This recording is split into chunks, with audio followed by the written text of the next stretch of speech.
Hello, my name is Shahriari, and this is a lecture in a series of lectures on introductory combinatorics based on my book, An Invitation to Combinatorics. The subject of this lecture is the binomial theorem. So let's get started with a quick review of what binomial coefficients are. These are subjects of previous videos. Please watch those if these are unfamiliar to you.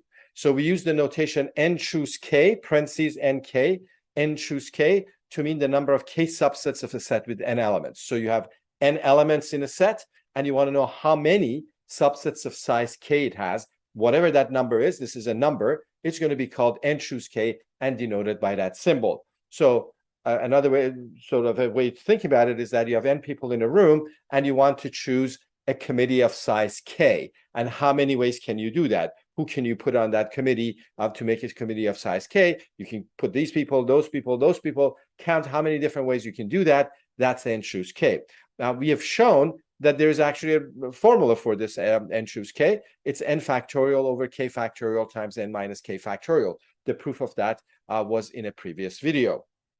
We also showed that these binomial coefficients follow a recurrence relation. So n choose k is n minus 1 choose k plus n minus 1 choose k minus 1. Again, proved in detail in a previous video, but the argument was very, very simple. If you want to choose k people out of n, then you could pick on one of those people, call it Fred, and say, okay, Fred, either Fred is in the committee that you want to have or not.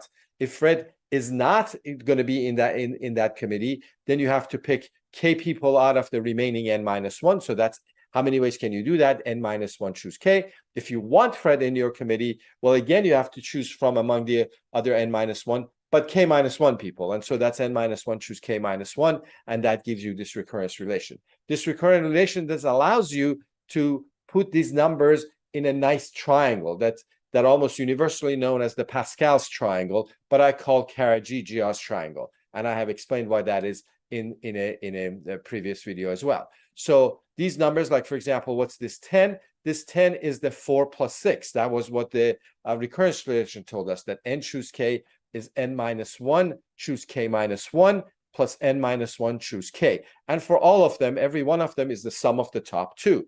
But because of that, because we start at the beginning just like the binomial coefficients and keep going, we will get all the binomial coefficients. So this 10 is in row 5. Rows start with 0 from the top. Row 0, 1, 2, 3, 4, 5. And it's also in column 2. Again, columns also start with 0. Column 0, column 1, column 2. Row 5, column 2. So that number is going to give us 5 choose 2, the number of ways of picking 2 people out of 5. But this table also tells us about binomial expansion. In fact, that's why these things are called binomial coefficients. So for example, if you take x plus y, that's a binomial, that's 2 things, it's called a binomial, and square it, you get x squared plus 2xy plus y squared, something that should be familiar for you from high school or middle school even. And those coefficients that we see, 1, 2, and 1, are exactly one row of the Karaji triangle. Which row? Row 2. So the first 0th row, first row, the second row gives us the coefficients for x plus y squared. And if you try that for cubes, the same thing works. If you take x plus y cubed, which means take x plus y times x plus y times x plus y, and if you expand that, what you get is x cubed plus 3x squared y plus 3xy squared plus y cubed. So the terms start with x cubed, that's sort of the highest power that you're going to get of x, and end with y cubed, which is sort of the highest power of y you're going to get. And then slowly the exponents of x decrease and the exponents of y increase. So this first one is x cubed times y to the 0. The next one is x squared times y. X cubed went to x squared, y0 went to y1, and then we go to x to y squared, and then y cubed. So those are the terms, but the coefficients, the 1, the 3, and the 1, are exactly what we get on the third row of the Karaji-Jia triangle. Again, remember that the triangle starts with row 0, and the same with column, starts with column 0. And this continues. So x plus y to the 6th, for example, if you expand it, you will get x to the 6th plus 6x to the 5, y plus 15x to the 4th y squared, and so on. And those terms, again, start with the highest power of x. This is x plus y to the sixth. So we start with x to the sixth, and we go all the way to y to the sixth. And along the way, we reduce the exponents of x one by one and increase the exponents of y. All of the terms, if you look at their sum of the exponents, is going to be 6. And the coefficients are given by what we see in the Karaji-Jia Triangle in row 6. Or if you want to write this same thing in terms of binomial coefficients, then we get x plus y to the 6th is 6 choose 0, x to the 6th, plus 6 choose 1, x to the 5th, y, 6 choose 2, x to the 4th, y squared, and so forth. These binomial coefficients are exactly telling us what the right coefficient is for this binomial expansion, which is, again, the reason why these are called binomial. This is the binomial coefficients. This correspondence, the fact that these numbers in the triangle give us these, was something that was known quite a while, at least since the year around 1000. And the Islamic mathematicians actually, the reason they liked the triangle and worked with it was because of this. This is what we call the binomial theorem, which tells us that if you want to expand the binomial, a binomial to a power, then you use these binomial coefficients. They were not as much interested, for example, in using binomial coefficients as a way of counting, as a way of picking how many combinations of this size you have of that set. Indian mathematicians, on the other hand, were also interested in these numbers, but they were actually more interested in the counting aspect of the binomial coefficients, and not so much in terms of the binomial theorem, although a little bit later on, they also were interested in that as well, and came up with this. And all of this happened at least 600 years before Pascal. Okay, so what we want to do now is we want to prove this theorem.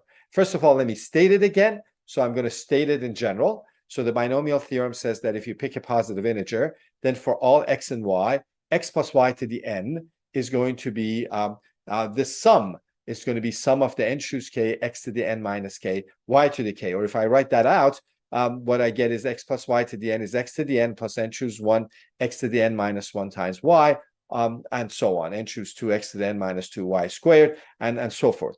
So k starts with 0 when k in the summation. When k is 0, you get n choose 0, which is 1. I didn't write that down. I could have put n choose 0 here. And when k is 0, this x to the n minus k becomes x to the n. That's the first term. And the first term's y is y to the 0, which is 1, and that's why it doesn't appear. And as you're incrementing k and going up from 0 up to n, you are decreasing what the exponent of x is and increasing what the exponent of y is, and they both add up to n all along, and the coefficients are the binomial coefficients n choose k. So this is what we want to prove. So this is the theorem. You could just use it from now on and just believe me, or much better, try to come up with a proof yourself, and then maybe look at the proof that I'm about to give you. There's several different proofs, and I'm going to just give you one. So here's the proof. So what we want to do is we want to find out what x plus y to the n is, and that's x plus y times x plus y times x plus y times x plus y n times. And so my question first is that what's a typical term? Well, how do you multiply a whole bunch of parentheses, things in parentheses? Well, you have to take something from this parentheses and multiply it by something in the second one, by something with the third one, all the way till something to the nth. So you're going to have some x's and some y's, and you're going to multiply them. So any typical term you're going to get is going to be of the form x to the l, y to the k.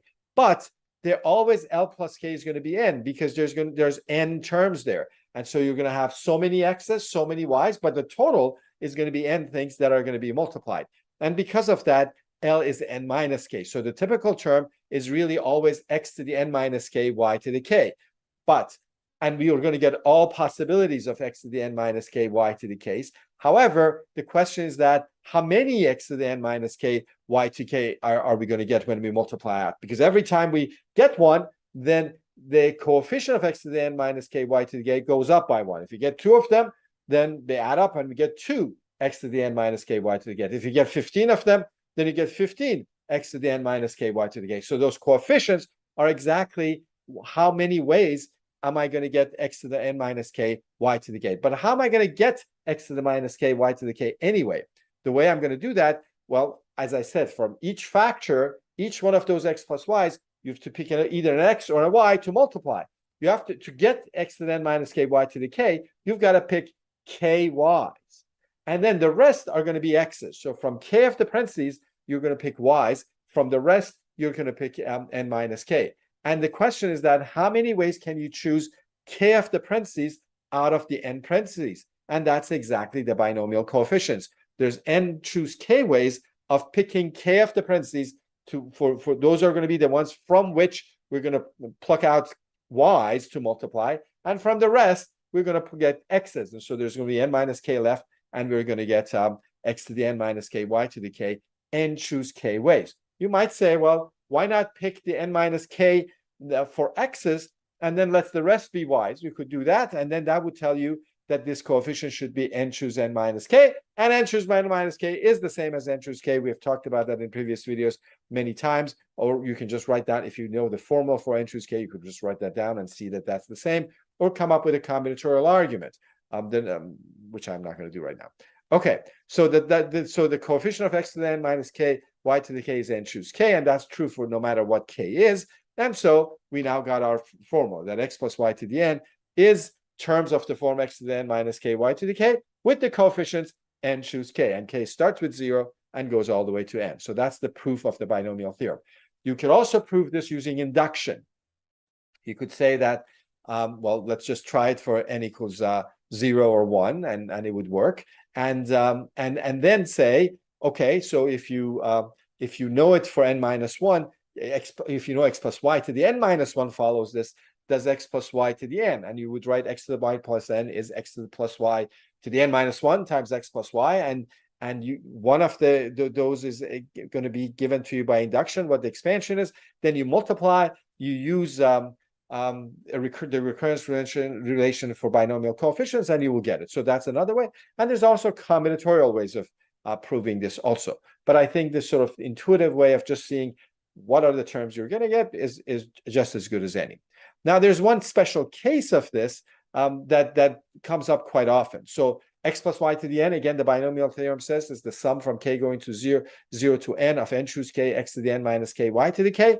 But what I'm going to do is that instead of, and this is true no matter what x and y are, so instead of x, I'm going to put y, and instead of y, I'm going to put x. When I say anything, x and y can be anything, I mean any number.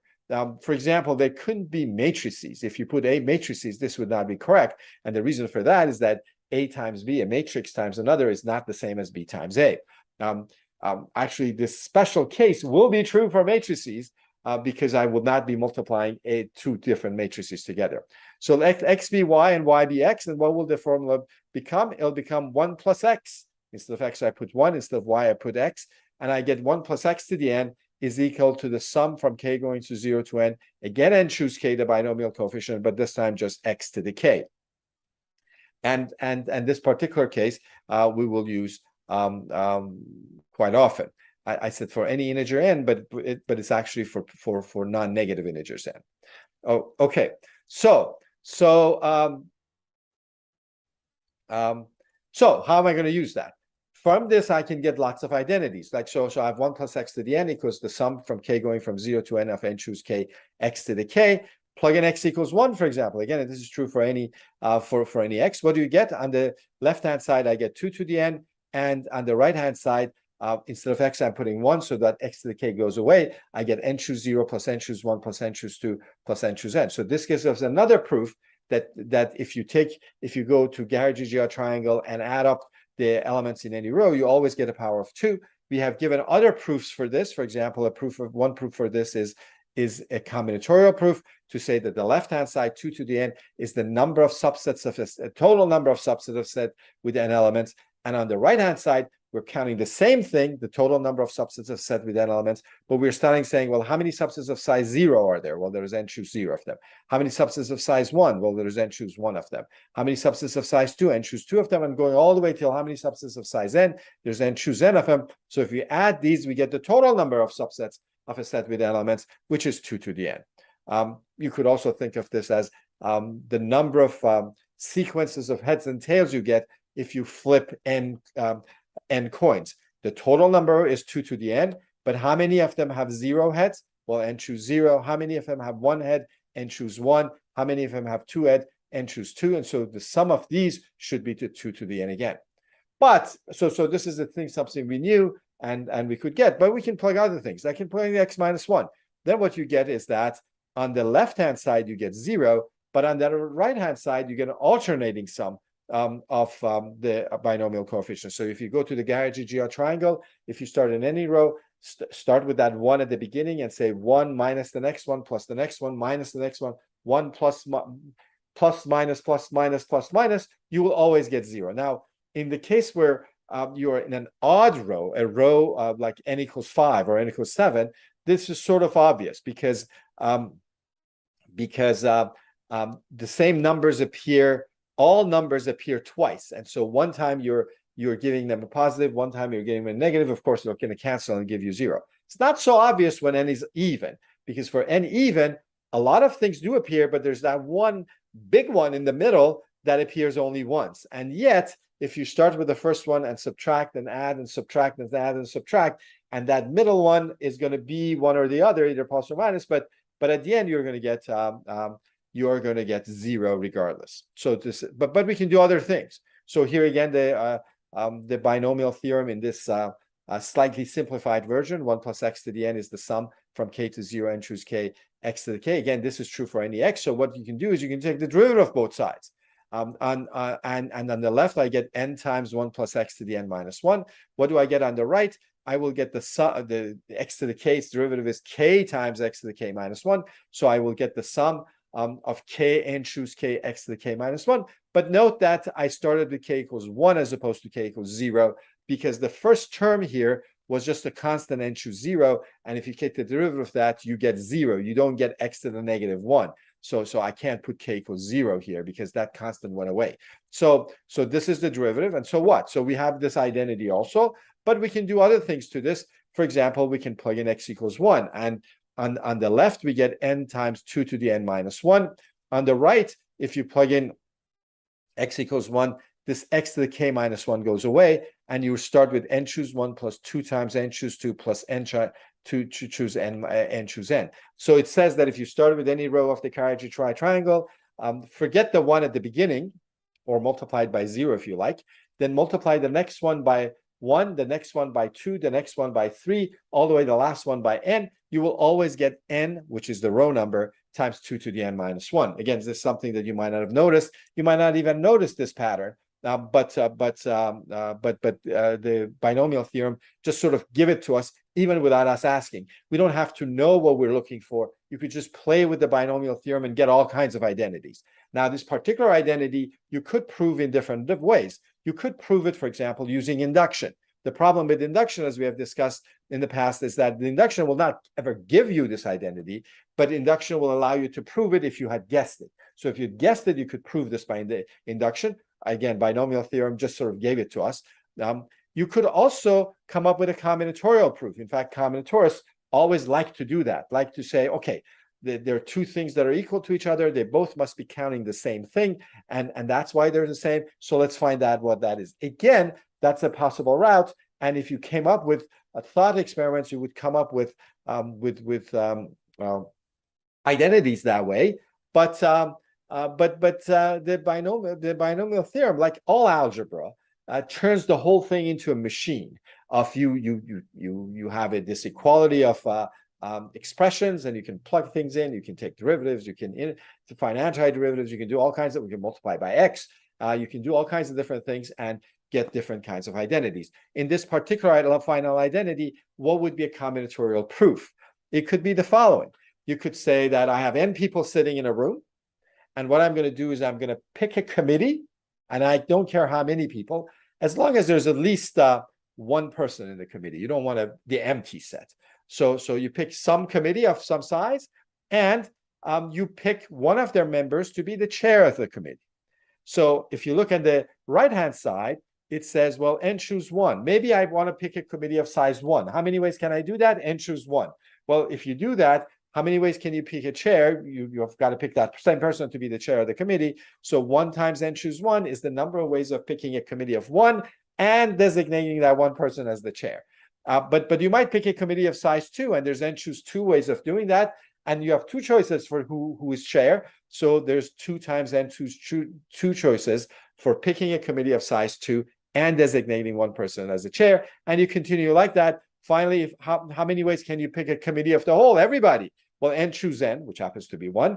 But then you have n choices for who is going to be chair. Okay, so this side, the right-hand side, is counting for us the total number of ways of you picking a committee of any size, as long as it's not 0. In math, 0 is a number, although in real life, if someone said pick a committee, you would not be thinking that they're asking you to possibly pick no one. Some of us would like that if that was a possibility, but usually it's not. So pick a committee of any size other than 0 and designate someone as a chair.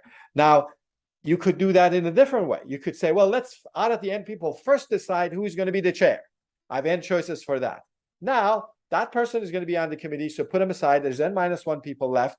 Just pick some committee out of them and add it to that one person. You don't have to worry about the empty set anymore, because even if you pick the empty set, it's okay, because then that person is just going to be on the committee with themselves and be the chair of the committee. They'll be pretty happy about that. So your only task becomes just pick any set, any subset of set with n minus 1 elements, and there's 2 to the n minus 1 choices for that, because for every person you have to decide, are they in the committee or not? 2 choices, 2 choices, 2 choices, 2 choices, 2 to the n minus 1. So both 2 sides count the same thing, so they must be equal.